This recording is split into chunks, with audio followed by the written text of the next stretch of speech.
when you look at what they call GPT-3, this program that Google developed and released in various forms that can write prose. And it's very impressive, and it can do other related things that in the past had really been thought were only the province of the human mind. And they can at least make very convincing imitations of it. And a big part of my job as a politician, it's sort of legislator by day and telemarketer by night, that you spend a lot of your time raising money for your campaign, which means you're having very repetitive discussions with a large number of people to convince them that the product you're selling, which is your candidacy, is something that they can get excited about investing in. Hi, friends. Welcome to the Sales Enablement Podcast. I'm your host, Andy Paul. Now, that was Congressman Bill Foster, and he's my guest on this special inaugural day episode of Sales Enablement with Andy Paul. Now, Representative Foster represents the 11th Congressional District in Illinois, which is in the Chicago area. And Bill serves on the House Financial Services Committee. He chairs the Financial Services Committee's Task Force on Artificial Intelligence. He also serves on the House Science, Space, and Technology Committees. And he's chair of that committee's Investigations and Oversight Subcommittee. He also is appointed to serve on the House Select Subcommittee on the coronavirus, which is examining the federal government's response to the COVID-19 crisis. Before becoming a member of Congress, Bill worked as a high-energy physicist and particle accelerator designer at the Fermi National Accelerator Laboratory in the Chicago area. He was a member of the team that discovered the top quark, with the heaviest known form of matter. Before getting his PhD in physics from Harvard, Bill was a successful entrepreneur. The company he founded at age 19 with his younger brother now manufactures over half of the theater lighting equipment in the United States. And before that, and getting to the point of why he's on the show, Bill Foster was one of my best friends in junior high school in Madison, Wisconsin, at Van Nuys Junior High. And we were part of a gang of 4 kind of nerdy guys that were inseparable in 7th, 8th, and 9th grades. So I was really pleased when he accepted my invitation to join me on the show, and we cover a lot of ground in this conversation. From Bill's experience starting a hugely successful startup company at age 19, to working at the leading edge, very leading edge of high energy physics, to deciding to run for Congress. And we take on some of the major issues of the day, the election, its aftermath, and the COVID-19 crisis. Now, just FYI, this conversation was recorded before the horrible events of January 6th took place. So here's my conversation with Representative Bill Foster. Bill, welcome to the show. Well, happy to be here. So how you split your time during the pandemic between Washington, D.C. and Chicago? Well, under normal times, I fly back to Illinois pretty much every weekend. But during the pandemic, getting on an airplane is a risk that you don't voluntarily take. And so I've actually been in D.C. for over a month now. After we canceled all of the family Thanksgiving activities, it just didn't seem worth it. So this little one-room apartment that my wife and I live in D.C. is getting mighty small. Yeah, well, my wife and I spent the first 3 to 4 months in Manhattan in a one-bedroom, actually a studio apartment, actually, in Manhattan, which was very close quarters indeed. That's right. Well, it's a good stress test of your marriage, right? Of our relationship. Yeah, we made it through. So, which part of Chicago do you represent? It is actually the second, third, and fourth largest cities in Illinois in the form of Aurora, Joliet, and Naperville. I actually live in Naperville. It's the southwest suburbs. Got it. Okay. So a question I've been asking all my guests recently is, so what's the single biggest lesson you've learned about yourself during the pandemic? I've learned to respect the fragility of mental health of other people a lot more. Just to recognize that, just because you have felt really tough and robust yourself, to understand how fragile everything is for everyone. Yeah. That's so that's so true, and not made any easier by all the craziness that's going on around. So, for people who may have missed the intro, you and I have known each other since 7th grade, I think, in Madison, Wisconsin. That's right. So we can tell all sorts of nice stories about the truth about what each of us was like in 7th grade, if you want. Well, I think it'd be fair to sort of summarize that we were kind of nerdy.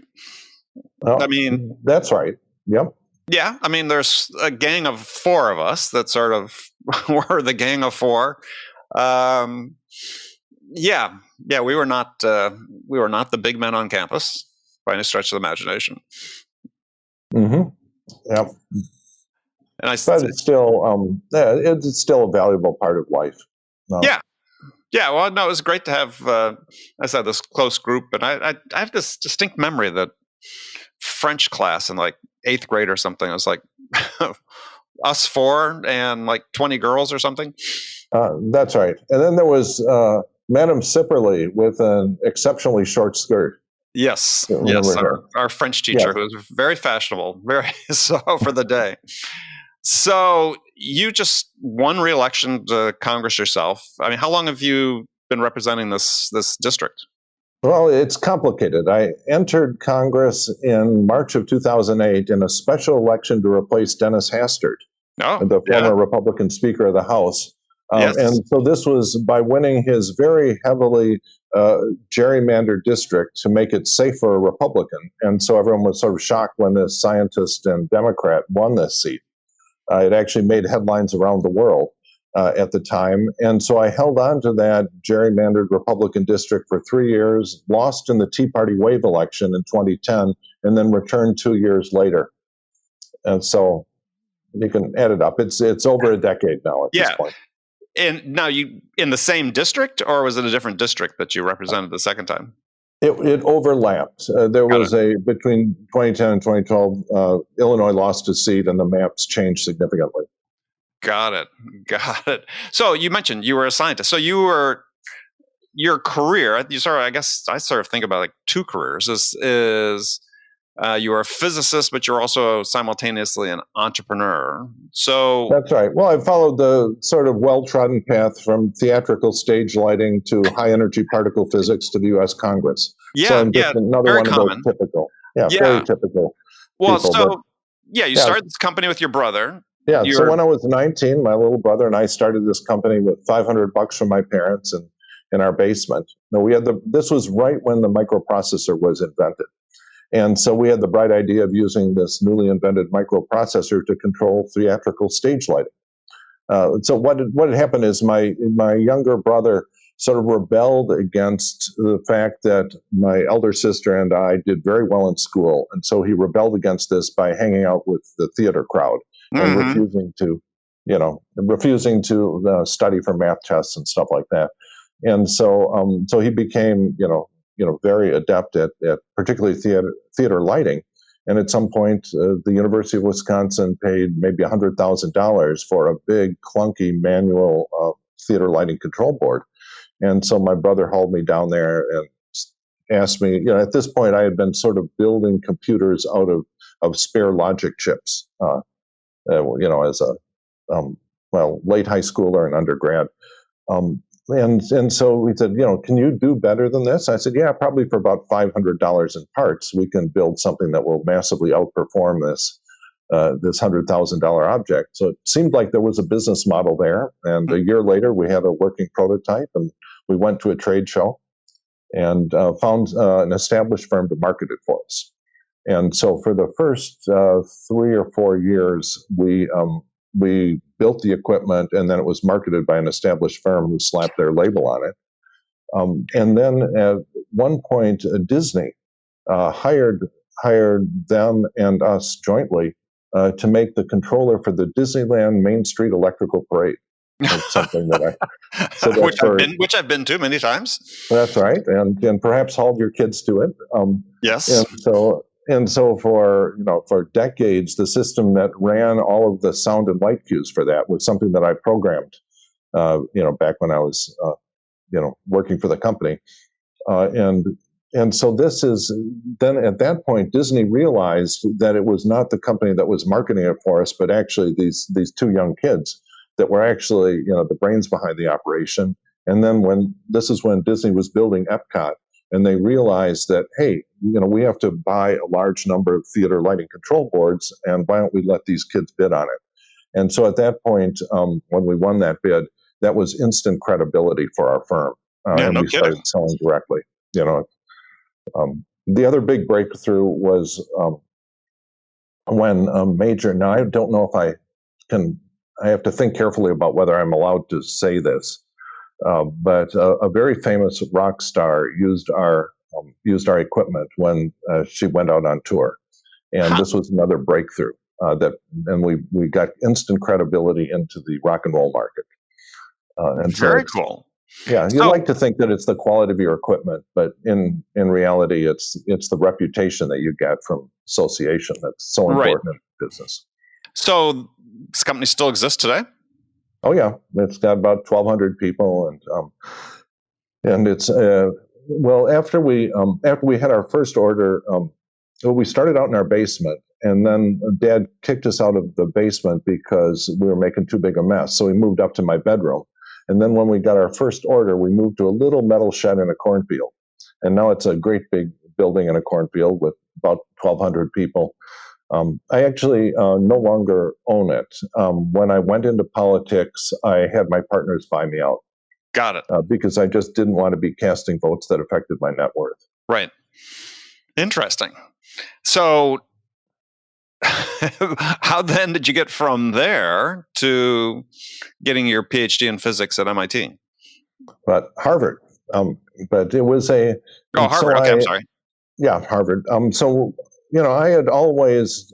there's an almost universal experience that most physicists have, which is that they go and say, they realize that, they look around at their class and they think, I'm maybe the smartest person in my class. And then you look around and you say, maybe I'm the smartest person in the world. And so, Mommy, Daddy, who's the smartest person in the world? Well, it's Albert Einstein. Okay. And, well, then what? Albert Einstein, what does he do? He's a physicist. Oh, well, I'm going to be a physicist. The real applied physics that's very important when you're growing up is to build explosive devices, homemade explosive devices, which is also a nearly universal experience among physicists. To work on weapons. You can go off and work on the Manhattan Project and related things if you really get into that. But for me, it was like many kids, it was just doing various things that are currently pretty heavily illegal. It's one of the tragedies that, the Unabomber kind of wrecked that. It used to be a very good bonding experience. I remember my grandfather had, very advanced technology that he transferred to us. And I realized that you probably can't do that to kids anymore. And so the technology was unfortunately lost. Right. But with that aside, so I'd always, had a love for physics. It's one of the things where you actually have complete control over what's right and what's wrong. It's not like politics where you can never really do controlled experiments and say, well, what happened if we would have done something differently? What would have happened? That's not an experiment you can perform in politics. Right. But in physics, you often can. And so if you like certainty in life, physics is very attractive. And also just trying to really understand, how things operate. You take things apart. I think that's what made me return to high energy physics. That I think there's a fundamental instinct in humans to take stuff apart. That all of those apes, when they were wandering around and they saw a nut falling on the ground, and it didn't occur to them to try to break it open to see what was inside and discover it was edible, that all the apes that didn't have that instinct sort of died. And so every one of us has an instinct to take stuff apart. Right. And so that leads you to take, the nuts apart and to, get at the molecules and the atoms, and eventually take the atoms apart to get the protons, neutrons, electrons, take the protons and neutrons apart to get at the quarks. And so far we've been trying to take quarks apart with no luck, but it doesn't mean we'll stop trying. Yeah. So in your bio, it said your part of your team discovered the top quark. The top quark. Yeah, and I tried to spend some time online reading about top quark, and I was quickly out of my depth on that. So what was the significance of that discovery? Well, it was quarks are what protons and neutrons are made of. Now they each have 3 quarks in them, but those are the lowest mass quarks, the lightest quarks. The heavier quarks require a lot more energy to make. With the Einstein's E equals mc squared, you need a lot of energy to make a lot of mass. And so these very heavy quarks can only be made on giant particle accelerators. So all of the time that I was working on particle accelerators at Fermi National Accelerator Lab in suburban Chicago, which the whole time that I was there, it actually was the highest energy particle accelerator in the world. And what we were doing was smashing protons and antiprotons together to make particles that have not been around since the Big Bang. And so for generations, particle physicists have been making larger and larger accelerators. And as they smash things together harder and harder, you make more and more of these heavier and heavier quarks. And then for various theoretical reasons, it became clear that there was only one quark left to be discovered, called the top quark. It was clearly going to be the heaviest one.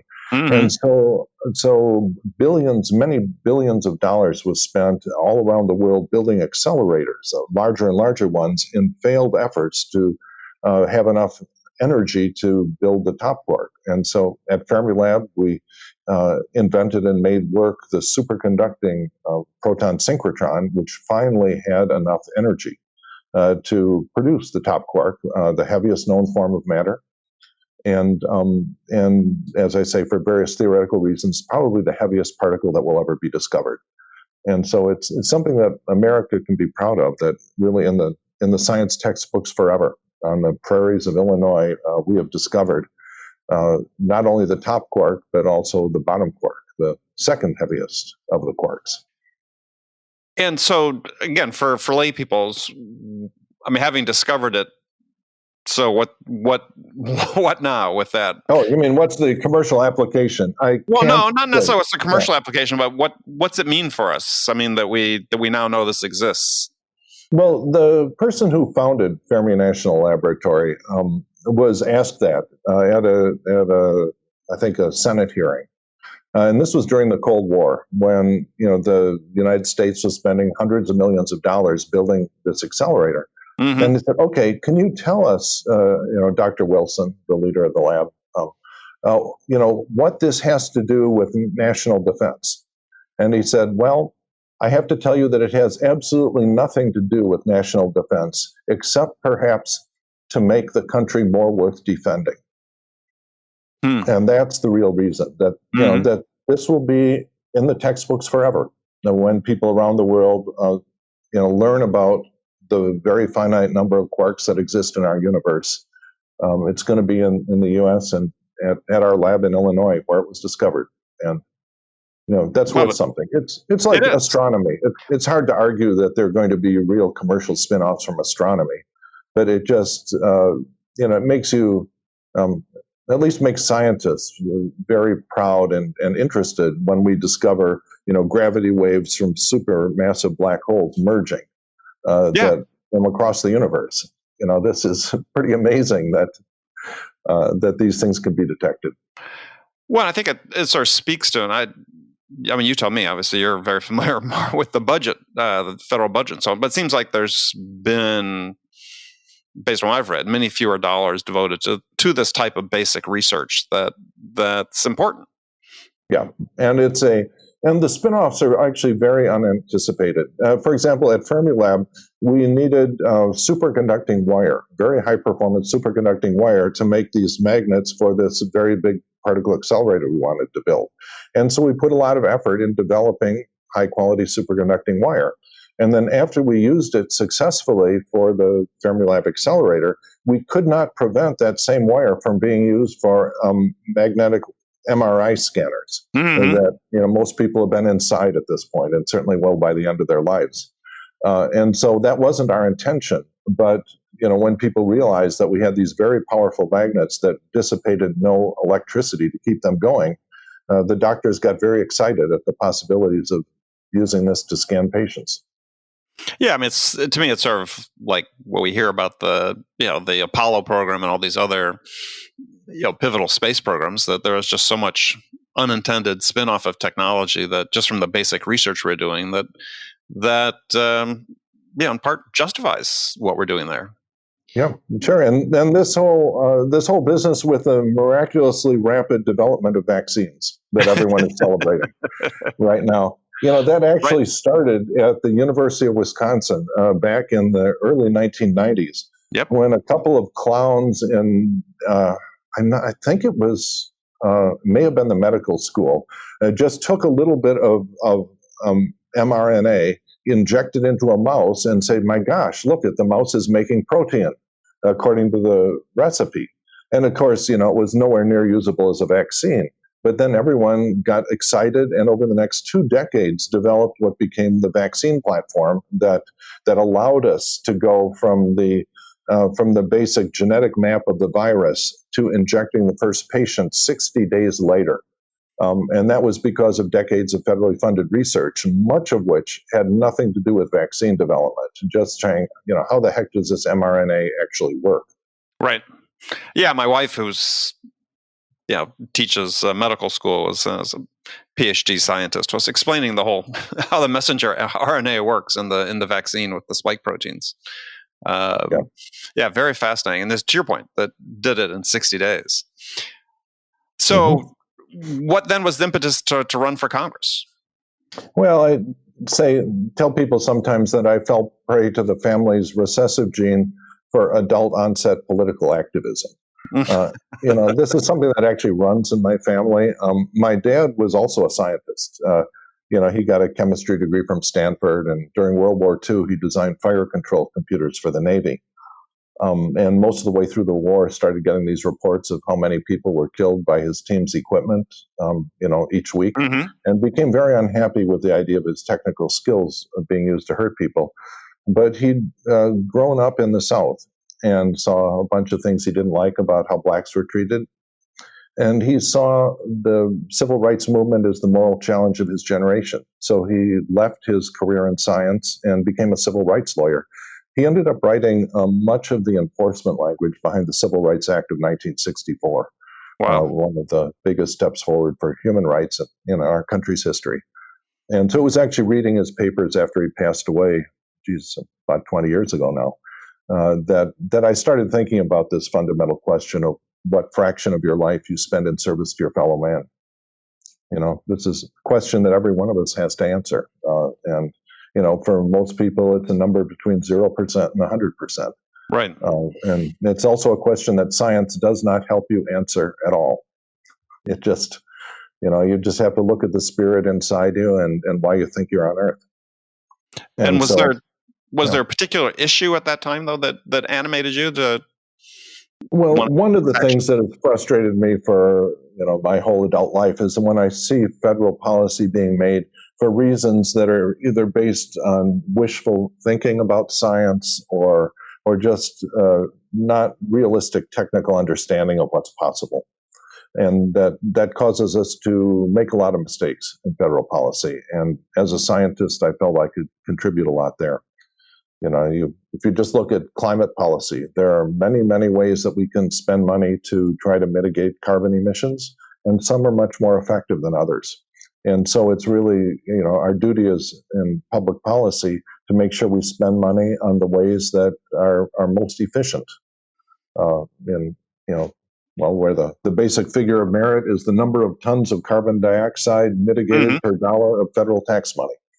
And it's a very cold-blooded analytic way of looking at it, but it has to be the starting point when we decide how we're going to fix this. And that currently is not the standard, I take it. No. Well, it's sort of a funny thing because most things that are proposed are a mixture of job creation and carbon dioxide mitigation. And so they're a combination of, there's a number of jobs created per dollar, and which is a metric that you look at, and the other one is the amount of carbon dioxide mitigated per dollar.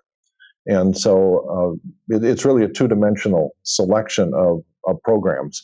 But very often people who are presenting this are not eager to have those numbers discussed and have them compared, their pet projects compared against other projects, which maybe could create more jobs or mitigate more carbon for less taxpayer expenditure. Right. So you can imagine it's a fraught discussion inside Congress. Yeah. Well, yeah, like most of them, I imagine. So you sit on the House Select Committee on coronavirus. So, here we're recording this, sort of halfway between Thanksgiving and December. We're in the midst of the second and or third surge, depending what your reading is. So, what's your current assessment of the situation? Well, I think there has been a tremendous scientific triumph of the creation of the vaccine and the mass production of it. As this is something that has been decades in the making. This is not, it's not a big triumph of Operation Warp Speed. In fact, long before Operation Warp Speed, Congress had allocated money and given specific written instructions to Health and Human Services to do exactly, to mass produce a number of vaccines before you knew which ones worked, so that when you determined which ones worked, you'd be ready to go. And just this week, we are ending up being a little bit disappointed that apparently, despite all the money we were given, the administration did not see fit to exercise all of its options on the Pfizer vaccine, the Right. first one across the line. And despite the fact that we've given them more than enough money to do this, they somehow decided that they didn't like the fact, perhaps, that the Pfizer vaccine was developed by a couple of Turkish immigrants in Germany. Not exactly good old Americans like we like to celebrate in politics sometimes, but that was the first one developed. And so perhaps for that reason, or perhaps for other reasons, looks like we're not going to be at the front of the line to get large numbers of doses early of the Pfizer vaccine. And so there are things like that where Congress has to really step in and ask the hard questions of the administration. Okay, we gave you this money. We see that you have contracts with options. Why did you choose not to exercise those? Mm-hmm. And so I actually have a Republican partner in asking those questions. And what we do is we give instructions to an organization called the Government Accountability Office, the GAO, which is a tremendously valuable thing. It serves as an interface between Congress and the federal agencies. And so they have the ability, for example, to get access to all of the electronic contracting information for the military that were used. All of the contracting for Operation Warp Speed was done through the military, and they have one of the very organized things they do is they have all of their contracting information online. And when GAO gets access to that, they can find out what the truth is instead of what some politician is spinning when they go up to the podium to give the excuse for why things may not be working the way they promised. And so, that's a very valuable thing we can do. And so Representative Mark Green, he's actually a medical doctor. Mm-hmm. And and he's a very conservative Republican. He and I agree on approximately nothing, except that the government has to do the job that that Congress assigns it to do. And so we're going to have very, very crucial information from the GAO on what actually happened here. And moreover, what is going to happen over the next few months as the vaccines of different kinds are available for delivery according to the contracts. When you say you agree with virtually nothing with Representative Green, is he a COVID denier? I mean, does he believe in the science of what's happened with the... Well, let's see. No, he understands at the molecular level, the biochemical thing. He's a scientist that way. He and I have sparred publicly in committee hearings over the usefulness of masks. And part of that is our analytic scientific questions that you can answer. And then parts of it are just sort of philosophical differences that can't be resolved with science. Like, for example, part of the reason that you wear a mask is to protect not yourself, but other people. Exactly. And so if your philosophy is such that I have no social duty to do anything to protect other people, it should all be about myself, then you get one set of policies. If you believe that there is a social duty to protect your fellow man, you get a different set of policies. And so at the core, that is where we disagree, for example. Right. Is some of this though, and I just wonder, sort of a bigger question that philosophically that I have is in this country, and you see this at a more macro level than I do in your position, but it seems to me really since I'll say 9/11 that it's like politicians are afraid to ask their constituents to sacrifice for the greater good. And, we talk about, or I refer back to, we have this big event in 9/11, we go to war, yet in the midst of the war, we have this major tax cut, for high-end earners. It's like, wouldn't it have been reasonable to say, look, everybody needs to sort of chip in and sacrifice for the greater good at this time? And it seems like we sort of lost that ethos. The deal has changed.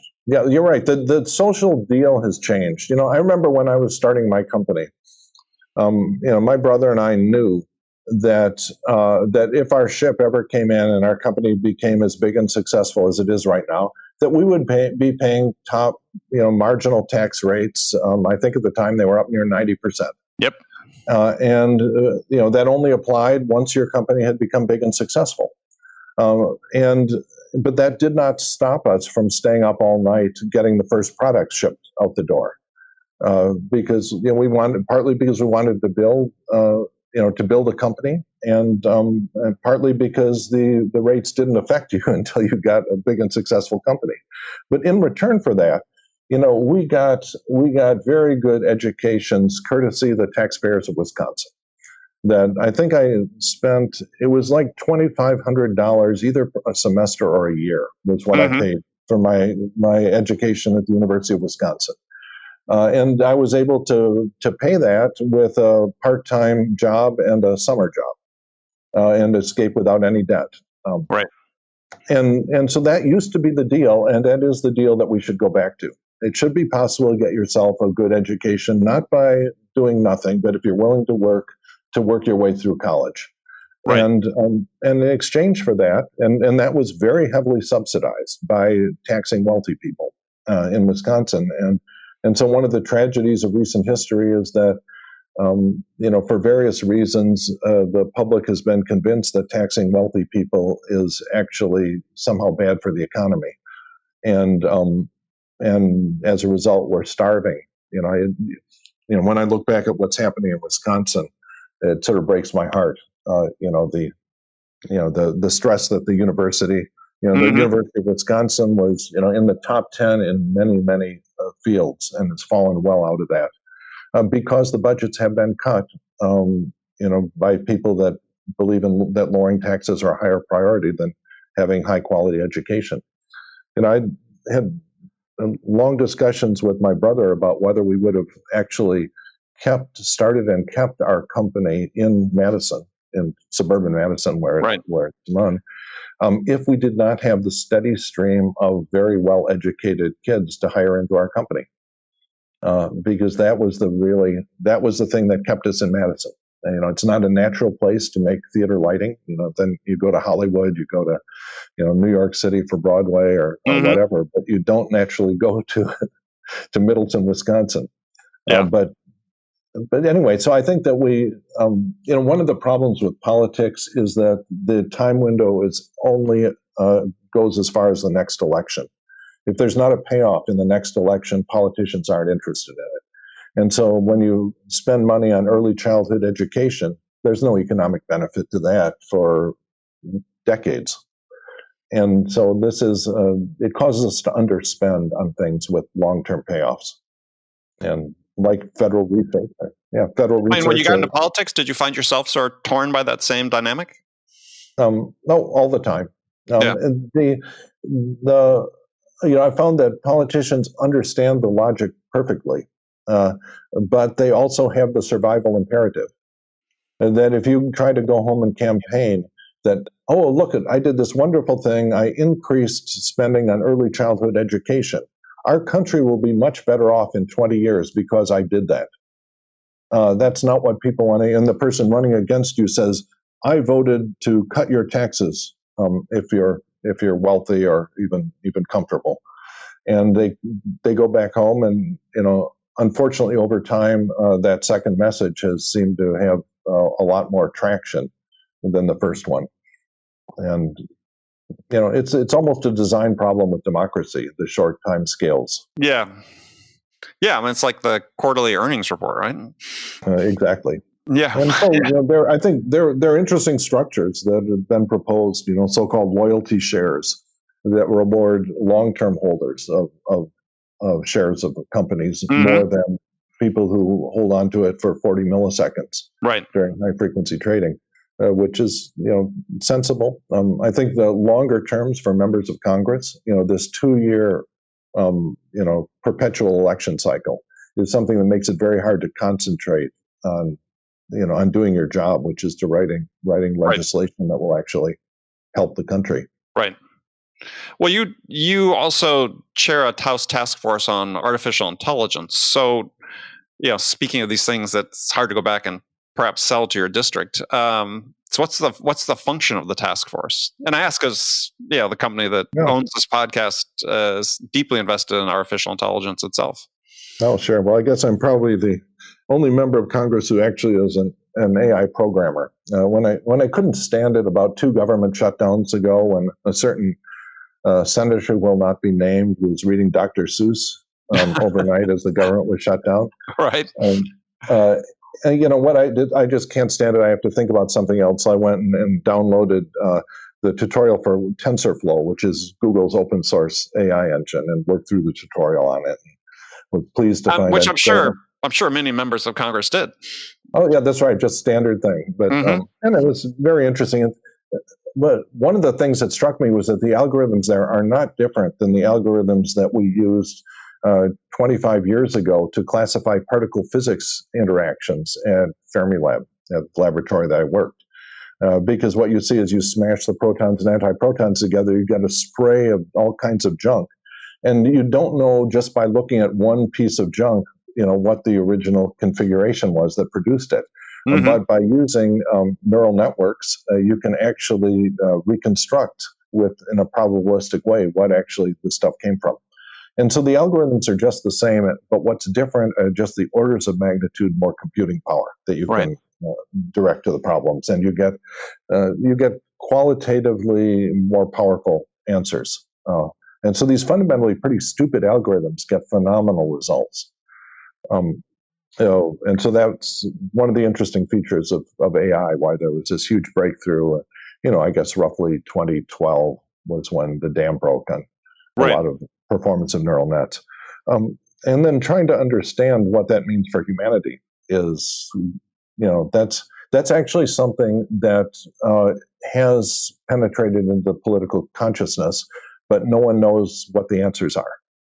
I started explaining this, back when I saw the huge breakthroughs around 2010, 2012 in AI, realized that, this was just going to be very disruptive to people's jobs, that almost everyone who's staring at a screen all day has their job at risk, which is a lot of high-paying jobs. It's not just, factory jobs where they're using your body as a machine. And so that this is going to be disruptive, and we're going to have to rethink. Often it's called the future of work, but as much as that, it's the future of compensation. And that if we decide that we're going to link people's compensation to the economic value of their work, then that's a very tough situation for a big slice of humanity, especially when they have to compete with machines.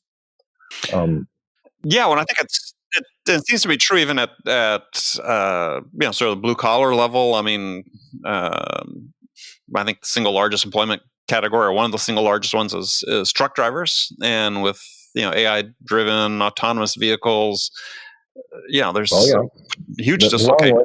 Long list of things, and some very well written. I think the second machine age was the first one that I think the book that laid it out most clearly to me. That said, okay, these are all the arguments that I'd seen bits and pieces, and it put it all in one place. And really, it forces you to we're going to have to rethink the economy. Everyone's kind of familiar with the old science fiction plot where there's one person who owns the robot factory, and no one can compete in any job for the robots that are built by the robots in his factory. And the problem is we're within spitting distance of that. And whether that one person ends up being Jeff Bezos or Elon Musk, it's sort of a second order question. Right. But the point is that most ordinary jobs will be at risk from AI. Including salesmen. I got to say, this is, it's a worry when you look at the what they call GPT-3, this program that Google developed and released in various forms that can write prose. And it's very impressive, and it can do other related things that in the past had really been thought were only the province of the human mind. And they can at least make very convincing imitations of it. And, as, a big part of my job as a politician, it's sort of legislator by day and telemarketer by night. That, you spend a lot of your time raising money for your campaign.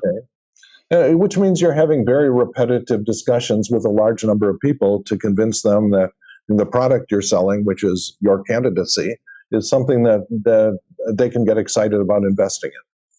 There are a finite set of arguments that you can make in favor of this. So you adapt those arguments to how you perceive the person at the other end of the phone is going to receive them, and you sort of mix and match them.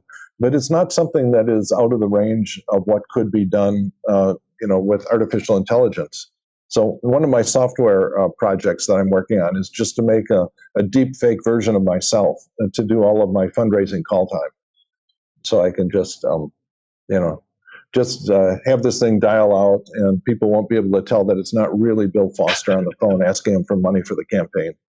Well, we'll have to hook you up with our scientists. They can help you with that. We make the leading dialer. So that's right. And so just with enough data, you can actually do a very good job of this. I'm the people that sort of supervise me as I'm doing this, the people staffing me, where we discuss and we summarize the discussion at the end of this, they get a pretty good feeling for what types of people are most productive to have me cold call. Sure. And so that over time we've decided that some of my most productive people to call are university professors and scientists who end up being very excited about supporting, the only PhD scientist in the U.S. Congress. And for many people, you introduce yourself that way, and that's the end of the negotiation. They say, okay, where's your campaign website? I want to give you some money. Right. And so as a result, there are various groups that look at, which candidate gets money from the oil industry or the shoe industry or, you name it. And then they look at this guy Foster, and he raises far more money from scientists and academics than any other member of Congress. And so and then they ask me about this, what's going on here? I just tell them I'm deep in the pocket of the scientific truth lobby. So, this is something that artificial intelligence, this was done in discussions with my staff and me, gradually discovering that it's very productive for me to cold call university professors. Yeah. But this is also a pattern that could be sensed by rather simple artificial intelligence. Yes. And it actually sort of is already in the commercial world. We'll offline. We'll talk about that. Yep. So a big question for you is for me is, all right, we're recording this 2 days after the Electoral College certified President-elect Biden as the winner of the election. Given how polarized things are across the country, is how do you, because this relates to sales in terms of finding common ground with people you're talking with, potential buyers. How do you find common ground with your opponents across the aisle, the opposing politicians? I mean, how do you, when we are so, I don't know, polarized, truth challenged, whatever we want to call it? Yeah, no, it's tough. I mean, our species is very tribal, and we're very quickly we're programmed to classify everyone rapidly as a member of my tribe or the enemy tribe. And getting past that is very rough. One of my favorite Republicans to collaborate with is a member from the South, and we agree on all kinds of things in financial services where I collaborate with him. But during the campaign, he said some incredibly racist things. Mm-hmm. And so I have to compartmentalize that. I have to say, I will continue to collaborate with this gentleman on financial services areas where we agree. And I will just have to not think about what my father would have thought about the racist things that he said in his campaign and deciding whether you're okay with that or not. And it is a challenge. It's a challenge because if you just say, if you look at, every person on earth says something that will alienate another person on earth. There is no one who's clean that way. And so you have to do your best to just shut off the part of your brain that says, this is the enemy tribe, run away, try to get even with them. Another thing that I think is really putting our democracy under stress is basically we're losing the principles of the Enlightenment, that science and logic and facts are the starting point for any discussion. Right. That a large fraction of the voting public lives in this bubble where it's reality TV is real. They think of our current president as someone who's very, a very decisive leader and so on, based on his reality TV persona, without understanding that this did not come from any proven ability to govern or even to run a business well. And so this is this is a problem. That we used to be able to say, okay, what are the actual facts here, and then proceed from policy from that. And if you don't have a common set of facts, it's very difficult. And this is tough. It used to be that what was true was what Walter Cronkite said was true on the 6 o'clock news. Right. And now the problem is what's true in Fox News is not what's true in MSNBC. That whether or not there was wide-scale fraud in the election, there are objective facts on this, is not something that's accepted from all news sources, and it's tough. It's also tough when you get AI-driven editorial forces, like your Facebook newsfeed. I'm sort of horrified that even the very well-educated and involved people who work in my office get a big fraction of their news from their Facebook newsfeed. It's just oh my God, but that's the reality, and it's very destructive because of the echo chamber effect. It amplifies this, and it causes you to think deeply about how you can regulate AI. There's an old story in AI that I guess I remember.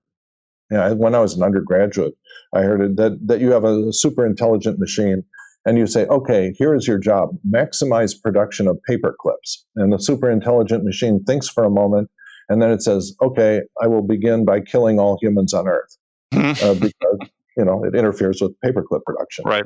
And so the Facebook AIs are designed to maximize profits of Facebook. And the reaction of their AIs is to destroy all rational debate in our country, because that's what maximizes engagement and Facebook profits. And it doesn't mean that Facebook is evil. It doesn't mean that that many of the racist things that show up in AI algorithms can occur without one line of racist code in the algorithm. But because of the way they train on racially biased data sets, it pops out. And so trying to understand how we deal with that. And it causes you to think very deeply about what you think is fair. Right. There's this interesting paper that I encountered that has 25 different definitions of fairness. and they were all, operationally different. Right. And it's tough. For example, if you'd say, okay, we're going to decide whether to give someone a loan or not, say a mortgage loan. And you can have two families that are identically situated, same income, same wealth, same everything. And if one of them is of a different race than the other, one of them might be much more likely to have a wealthy cousin, because if you're having trouble making a mortgage loan, and your cousin will help you pay it off. Yeah, it's a standard way of doing it, but for unjustifiable historical reasons, people of some race are much less likely to have that wealthy cousin. And so that if you tell your AI algorithm, do not look at the race of the loan applicant, it will very rapidly, but you can look at anything else, it will very rapidly come up with proxies for race. Yep. Yeah, there was did you ever read this book called Weapons of Math Destruction? I have not. By Kathy O'Neill. I highly recommend it, because she's a quant data scientist, worked in Wall Street, now in academia, wrote this very compelling book about the dangers of algorithms, and gave this precise example you just cited as one of the examples, in terms of there is some. That's right. But bias, if you will, built into the people that create the algorithms. Yeah, and so then if you, as a legislator, say, okay, I'm going to make a rule that on average you have to treat people of all races equally, just by testing your algorithm afterwards and making sure that the rate you quote people of all different races are the same rate, then very rapidly you will encounter some startup that does, we have improved our neural net algorithm, and we've identified a class of people that can be better served with our algorithm, and we can quote them a better rate. And then you say, okay, who exactly are these? And they say, well, there are a variety of people, but most of them are white males. Okay, and so then you're faced with this issue. Okay, so if I approve their business model, you go and so then they've introduced a product that helps everyone, but it helps some people more than others. Right. And is that fair or not? It's like the experiment that they sometimes perform with undergraduates, where they say, okay, here's the deal. We will give each one of you $100, but we will only give you $10. Do you accept that deal or not? And if you're a rational person, you say, of course I accept that deal, because I have $10 more than I had. Right. But 99% of humans say, hell no. I'm not going to take that. Why should I settle for 10 when everyone else gets 100? I'd rather everyone gets 0. And it's a famous example of the fact that we're objectively not rational people. And it shows up I'm sure it shows up in sales and spades. Yeah, we talk about that all the time. I'm actually writing something about this right now, about Herbert Simon's theory of bounded rationality when it comes to decision making. So, not rational at all. So, it's our last question for you, and again, I'm not trying to get overtly political, but it's this whole idea of truth, objective truth, is this whole issue around the fraudulent voting, whatever, in the election. I said no proof of any of this taking place whatsoever. But the politicians, 120 House Republicans that are signed up to the Texas lawsuit, filed a brief in support of with the Supreme Court. Do you think they actually believed that's what was happening, or is this just politics? No, the majority of them do not. At least the majority of them that I talk to do not, but they have to survive a Republican primary. So I spend a lot of my time, sitting around between votes and musing about how you get this group of very irrational primates to act a little more rationally by trying to design mechanisms that cause them to behave better. And so one of the fundamental things I think we have wrong is to have separate partisan primaries in this country. That is the source of all kinds of mischief. And some states are getting away from it. For example, in California, the top two candidates from the primary emerged independent of party. And so this makes it very hard. If you have separate partisan primaries, it's impossible for someone to get their 51% out of the middle. I don't know what you think of Bloomberg's candidacy for president for a variety of reasons, but he was to my mind, a very credible centrist candidate. who was effectively denied the opportunity to run because he could not either make it through a Republican primary or a Democratic primary. Mm-hmm. And yet, in a nonpartisan unified primary, I think he would have been a very credible centrist candidate. And so that's an example of this. At least in Illinois, most of the local elections are nonpartisan. Mayor's elections, city council's elections, and so on.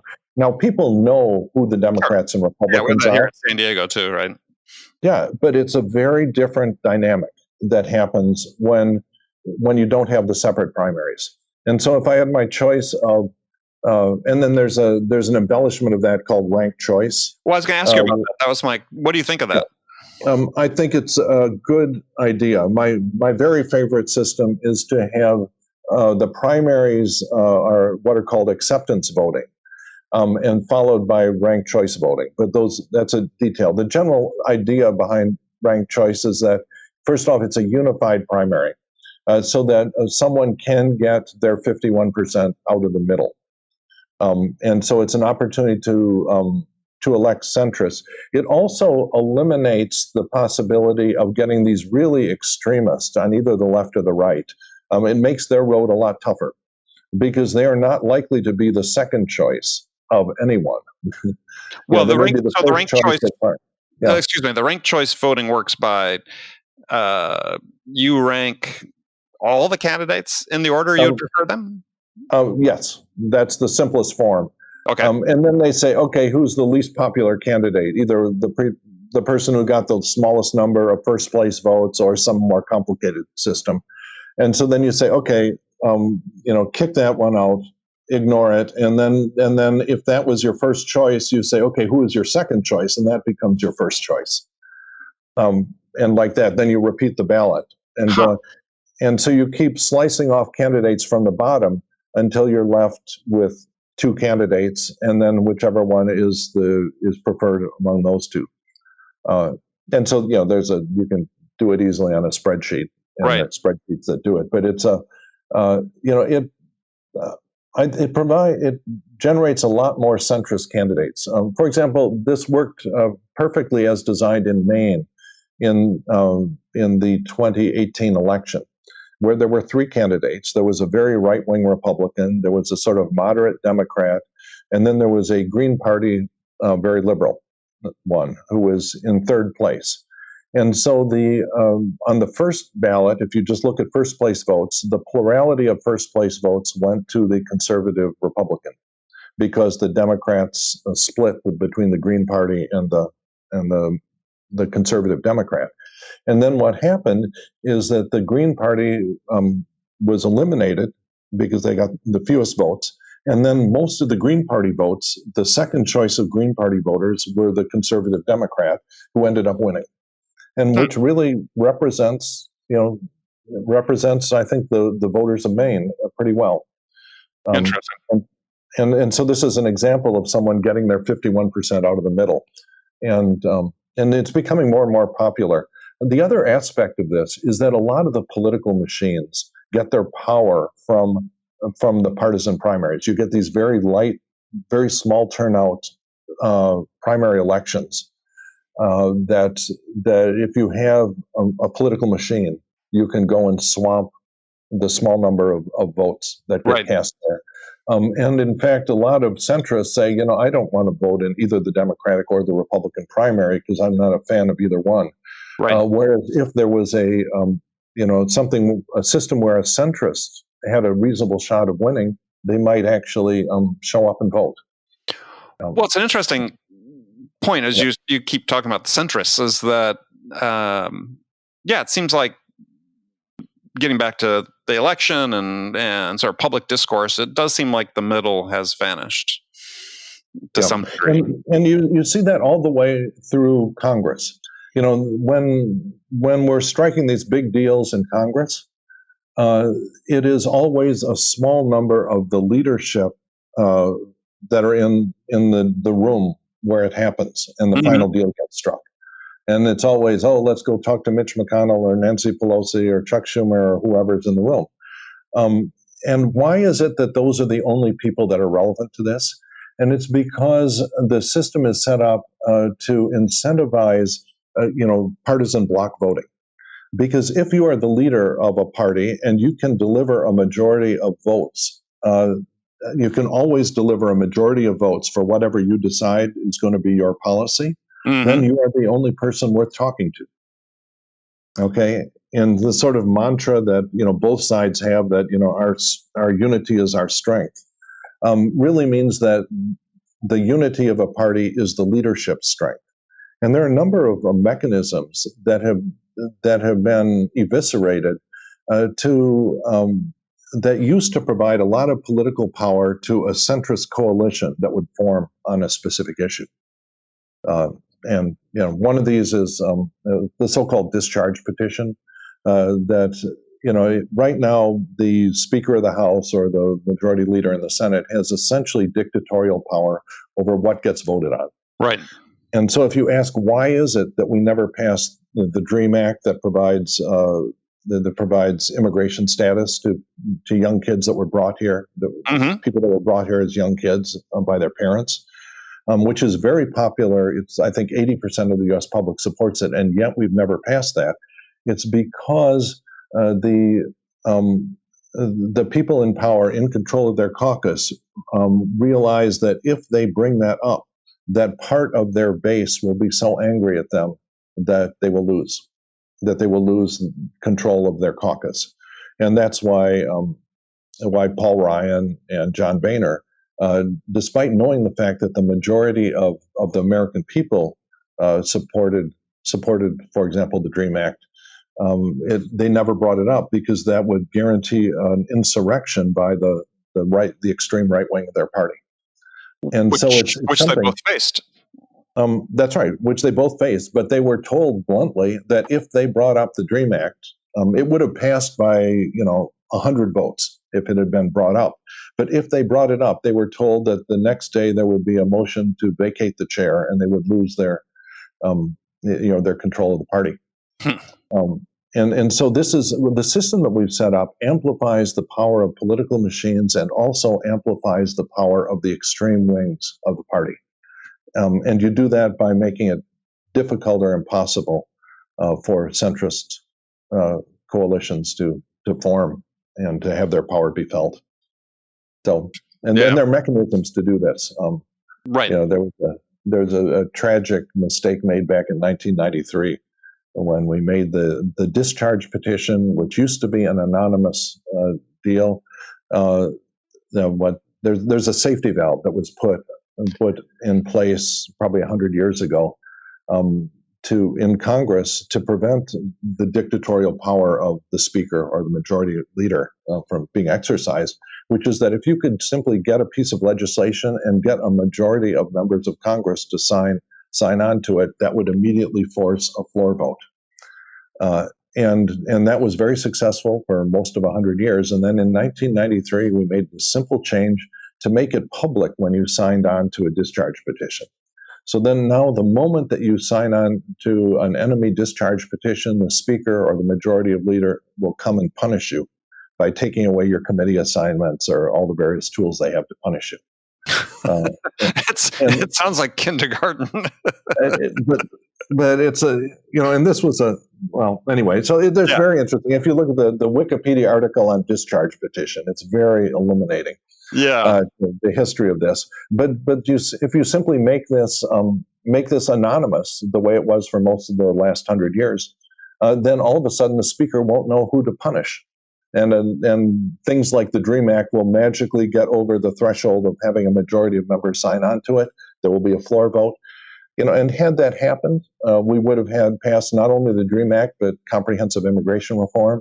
And, Donald Trump would be this fading reality TV star. So it would have changed history.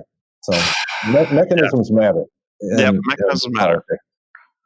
Well, Bill, thank you so much for your time. Sure. Well, thank you. And we got through the entire hour without discussing all of the stories of seventh grade. So we've done well that way too. Well, you could share one if you wanted. I don't have no. I will not. All right. Well, Bill, thank you. Thank you again for taking your time. It's been a lot of fun. Yep. Thank you. Okay, friends, that's it for this episode. First of all, I want to thank you for taking the time to listen. I'm so grateful for your support of the show. And I want to thank my guest, my very special guest, Representative Bill Foster, for sharing his story and his insights with us today. If you enjoyed this episode, please subscribe to this podcast, Sales Enablement with Andy Paul, on iTunes, Spotify, or wherever you listen to podcasts.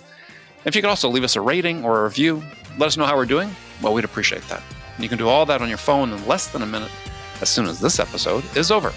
So thanks for your help, and thank you so much for investing your time with me today. Until next time, I'm your host, Andy Paul. Good selling, everyone.